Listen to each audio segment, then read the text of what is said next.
حضرت عائشہ صدیقہ رضی اللہ تعالیٰ عنہ فرماتی ہے جب میں باہر گئی مسجد نبوی شریف کے ساتھ جنت البقیع کی جانب، نبی پاک سجدے میں تھے، کہتی ہے میں گئی تھوڑی دیر کھڑی ہوئی، حضور نے آہٹ سنی تو پوچھا تو کون ہے؟ میں نے کہا میں عائشہ ہوں۔ تو محبوب نے فرمایا یہ عائشہ کون ہے؟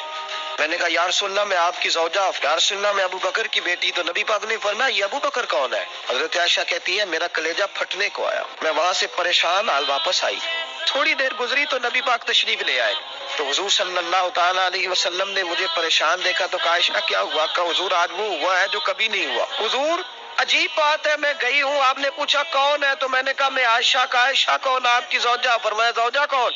ابو بکر کی بیٹی کا۔ ابو بکر کون؟ تو لفظ سنو حدیث کے، نبی پاک نے فرمایا عائشہ لی مان اللہ وقت، میرا اپنے اللہ کے ساتھ ایک وقت ہوتا ہے، اس وقت نہ وہاں کوئی فرشتہ آ سکتا ہے نہ کوئی نبی۔